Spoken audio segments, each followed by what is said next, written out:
Urban and city adventures are a mainstay of D&D. Whether you're exploring the back alleys of Baldur's Gate or navigating the political intrigue of Waterdeep, this video gives you 4 entirely unique cities that you can drop into your 5e campaign or use them as a sneak peek into the dark fantasy world that is Grimhollow. My name is Ben Byrne, and these are 4 urban adventure ideas for your D&D game.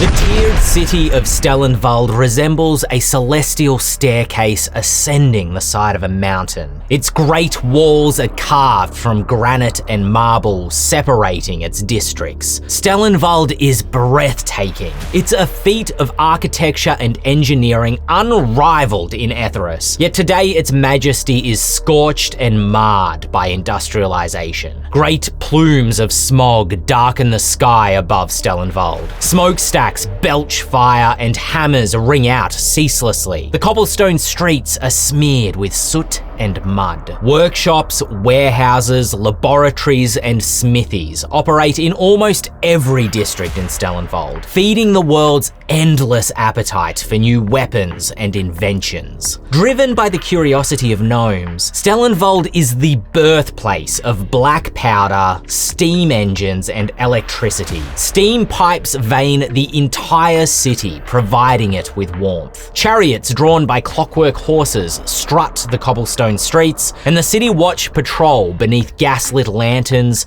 carrying muskets over their shoulders. The mages of Erlefurt have protested this unregulated progress of technology. Though expensive to produce, black powder weapons have democratized mass destruction previously only accessible through years of magical study. And furthermore, the melding of magic and technology has produced what some consider to be abominations. And this includes constructs of flesh and metal being called the Arisen. The types of quests you design or undertake in Stellenwald should be inspired by gothic horror, film noir, and an edge of grungy, industrial, gaslit steampunk. You may have come to Stellenwald to explore its densely packed markets, where experimental and prototype technologies are sold directly from local workshops. And here you might hear a rumor about Dr. Frankenheim, whose abomination escaped his laboratory. Will you help Frankenheim recapture his experiment, or aid the monster's revenge against its creator? You might take a job smuggling weapons and technologies for the Ebon Syndicate, heisting workshops or merchant caravans that are leaving the city. You may hear whispers of a cult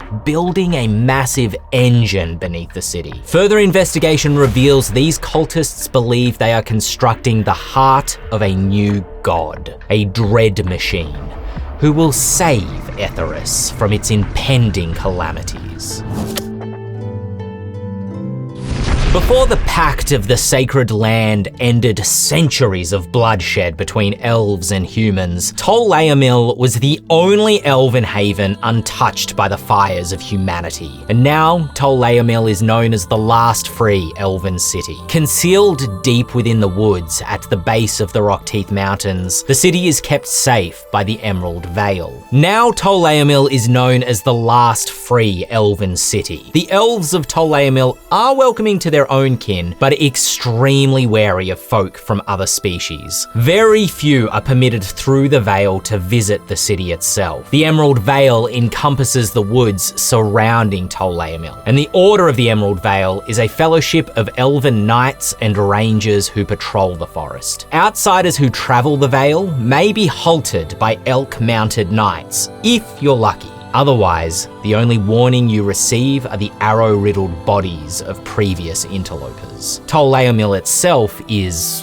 ancient. It has no need for city walls or watchtowers. The arched, moss-covered buildings are cradled by the forest, and it is built above the rapids of a flowing river. The city is filled with the scent of flowers and the songs of birds. Yet despite this idyllic appearance, Tol Leomil is a city of secrets. Many groups push their own agendas here, and the deepest whispers hint at the influence of the Fae. The Aken Elevane, the Assembly of the People, represents the common folk of Tol Leomil. Their interests are varied and sometimes competing within the assembly. The bond makers speak to the spirits of nature and make their will known, ensuring harmony with the forest, but the spirits' whims can be as changeable as the seasons. The Samar Academy studies primal and arcane magic. Their bond with the spirits of nature can be tense, as the mages learn to grow their own power. And the Order of the Emerald Vale does whatever is necessary to protect Tol Leomil, sometimes against destructive influences from inside the city. If you grew up in or are permitted to visit Tol Leomil, you may find yourself entangled in the machinations of one of these factions. Perhaps the Order of the Emerald Vale asks for aid finding a sorcerer inside the city who is summoning the dark mists, which corrupt the spirits of nature. You learn the sorcerer is a member of the Akan Elevane, who is much loved by the people and has allies in the academy. Unmasking or deposing them risks civil unrest. Just watch your step when strolling the crooked laneways of Tol Leomil, lest you take a wrong turn and slip into the hidden roads of the Feywild. The lore of these Grim Hollow cities were unlocked as stretch goals during our recent Kickstarter, and you can actually still late pledge if you want to check it out via this link. But if you are a Grim Hollow backer, this video is only scratching the very surface of the city guides that we're including in the transformed campaign guide. And I want to let you know the 2 extra city guides unlocked as the community stretch goals have been chosen as the divided city of Malkovia and the city of Banners, Castle Lamadonna. Liking this video lets me know that you want more of these post-Kickstarter previews, and if you're not subscribed, there is a wealth of free D&D content for you to dive into. A monolithic fortress rises from the ice at the frozen edge of Lake Yakan. Most common folk fear to whisper the name of this place, let alone travel there. Cold Iron Keep is a massive prison used by the Valakan clans to detain criminals or creatures too dangerous to be dealt with by clan laws. The keep's inmates include a sorceress whose hideous appearance turns folk to stone, a cultist who can steal faces, and a frost giant cursed with vampirism. Less infamous are the countless prison wardens, guards, and arcanists required to keep the inmates secured. An entire city has risen up inside those fortress walls. Cold Iron Keep has 3 levels. At the top are the work chambers and personal quarters of the garrison leaders, including Commander Bodil Garther, who rules the fort. The middle section comprises several levels inside the massive walls, holding the garrison, armory, workshops, kitchens, and quarters of those who guard the prison. Also present are the Skulls, who travel to Cold Iron Keep in search of stories. They bring a measure of mirth to the wary guards, and sometimes even bring goods to trade. The prisoners themselves are entombed in a labyrinth beneath the fortress. Here they are studied and experimented upon when not detained in their arcane prisons. And Commander Garther has an interest in bending the power of her detainees to her own uses, such as unleashing them on the enemies of her clan. When visiting Cold Iron Keep, you won't find a traditional tavern, market, or palace like a typical D&D city, though you might be invited to drink in the garrison's ale halls. Here, you'll hear rumors about the smuggling ring that acquires illicit goods for the inmates. Perhaps you're hired to stop a dangerous object from entering the prison. Or maybe you've learned about one of the prisoners who's gotten free, and instead of escaping the keep, this creature has remained inside to take its revenge upon the guards. Can you find it in the dark tunnels before it begins its slaughter?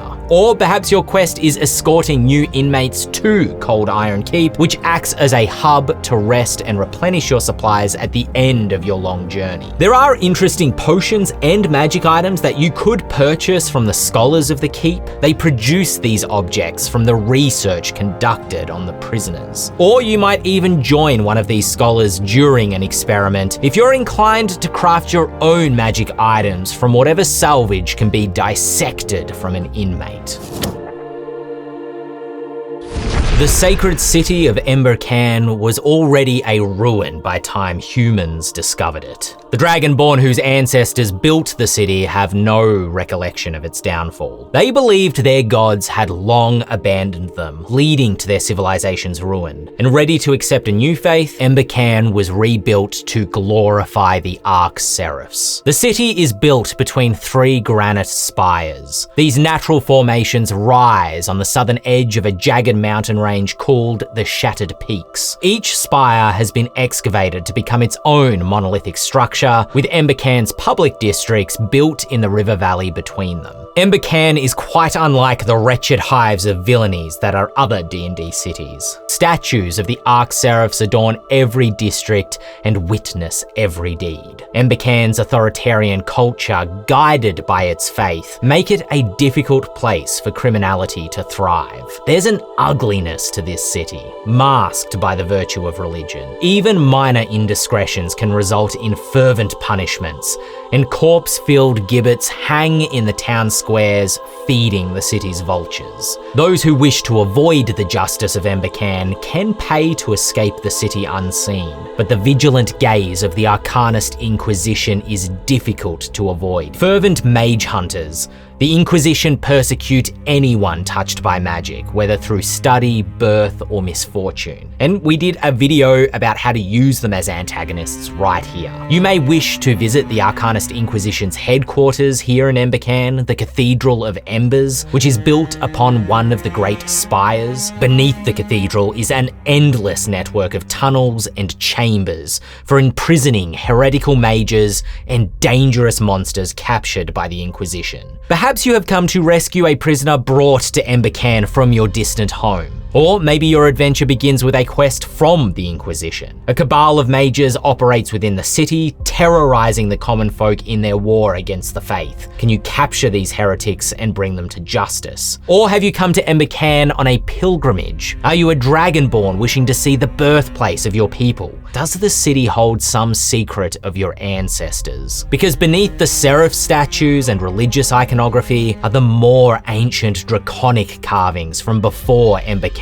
was rebuilt. What would you discover scratching beneath the surface? A quick bonus urban location is the city of Fallowheart, cloaked in darkness in a realm where the sun never rises. This video runs through an entire 5e campaign set in Fallowheart, including an incredibly detailed look at the city, or click here if you want a late pledge to Grim Hollow's Kickstarter and access this wealth of dark fantasy lore.